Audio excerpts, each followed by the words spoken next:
Hi, I'm Martin Eccles from AHDB. I'm the trade butchery manager. And what I want to do for you today, we want to do a bit of a demonstration on a rump of beef. So this here is a full rump. So this is what we call like a D rump because it's had the tail removed from here. It's been trimmed of all connective tissues across the top here. And then as we look at it, we've got essentially 3 muscles. So we have 1, 2, 3 muscles there, okay? Some of the issues that arise with rump is that they are muscles that are going against each other, so they've got different grains. So the grains in these 2 muscles, as we said, go this way. The grain in this one runs that way. So what effect does that have on the rump? When we come to cut a rump as a steak, if we traditionally, we will cut it across all 3 muscles. The issues with that is, like we said, the grains run differently. These 2 eat perfectly, this one not so much so. So how do we get around that? What do we have to do to the rump to actually make it a better eating product? So when we're thinking about the consumer, something better for them to eat. It's quite a simple process really. We look at doing seam butchery, and seam butchery is essentially separating the muscles following the natural seams. And what that enables me to do as a butcher is that I can remove any connective tissues, any membranes, any excessive fats. I can trim them up at that point. So it's a quite simple process. We can open up here. So as you can see, I start to lift here. The membrane is there. Gently follow it through. Follow it down, and the way that the muscle runs, it runs down towards the fat. So through there. So we just cut through there. So we've now separated 2 muscles that run this way and the one that run this way. We'll put that to one side for now, and we'll concentrate on this one first. So this essentially is the rump cap. It's more commonly known as the picanha. It's a renowned cut in South America, in Southern Europe, in Portugal, in Spain. It's a really underrated cut, full of flavour. The external fat on the back, the subcutaneous fat, is full of flavour. We can trim it down to an acceptable level. But now, as you can see here, because we separated it, this is connective tissues and membrane, and then there's a silver skin underneath. So we trim that excess piece of fat away, so that comes away. We then put the knife in, bring it round, and then I can remove that silver skin, that connective tissue, by gently bringing my knife in and following that along till that's all gone. That goes down into here. Again, a little bit of excess there. Check it on the back. If there's anything that just needs to come off, we can then remove it at this point.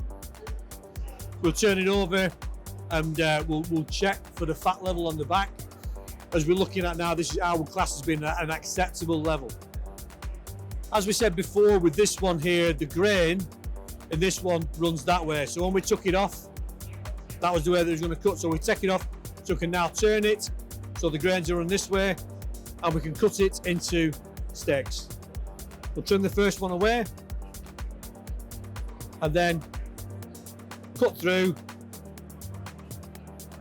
to produce picanha steaks. We can now look at it. There's a little bit of excessive fat, so we'll trim it there. So go 1,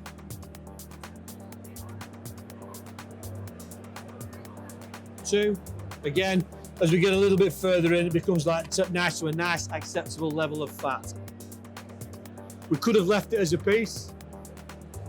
But ideally for this, the way that we're going to do this, we're cutting it into steaks. So there we have picanha steaks. We'll just put that one there to remind you there. Coming back to the heart, the main muscle of the rump. So as again before I said, there's 2 muscles, one that runs here, one that runs here. Running through the centre of the rump is a thick gristle connective tissue. So what I plan to do now is that we will follow that from the front to the back, okay? And it means just bringing my knife in and gently following that silver skin that runs the whole way. Bring my knife in, follow it through, and then we can separate that down into separate muscles. We'll put this to one side and we'll do this one first. Where we've opened it up here, we can see that connective tissue that runs the full way. Ideally now, we'll remove this. So we'll put a knife in and gently lift and follow, keeping it nice and tight to the silver skin, and we remove it all the way across there. So that's one piece off, and then the remainder, bring the knife in, again just gently follow that silver skin through, following it all the way back. Just check you've got it all there, a little bit there at the front, and we'll trim that away. The beauty of actually cutting it this way is that we can now got a very uniformed cut, so it's a nice square piece, and that enables me for portion control when we're looking at we're cutting steaks for the consumer. We can actually now cut it into nice thick steaks, so we can get like a nice thickness to the steak.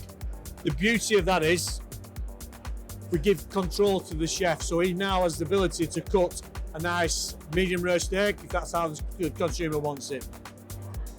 So we cut them through, beautiful lean steaks.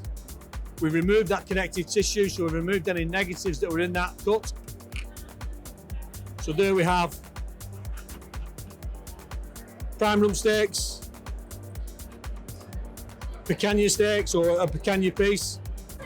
If we then return to the remaining cut, we can see how it's like a cylindrical cut, so a nice long narrow cut. But on the back again, there is some connective tissues and some membranes that are sit on the back. Bring the knife underneath and we'll remove these at this point. Gently lifting, following the knife along, taking that membrane from there, any excessive fat, a little bit more there, and just gently follow it along till it's all gone. Just check here, a little bit of silver skin there, remove that at this point. Bit of fat, trim that away. Check this side here. So that's clear of all connective tissues, any fats. We've got a nice cylindrical piece. Some chefs will want to roll that in cling film and bring it to a real tight barrel shape. What we can do is just to show you for this, cut these into nice bistro rump steaks. So and again, a nice thickness, so when we look at cooking a product, we've got the nice thickness, so we've got the control to get a nice medium rare steak. So that is some of the ways that we can actually look at alternative ways of cutting the rump. We've generated 3 different types of steaks. We've got a bistro steak, we've got a premium rump, and we've got a picanha. And because we've done this work to it, we've removed all the negatives. The end consumer gets a better eating quality product. Thank you for watching. I'm Martin Eccles. See you soon.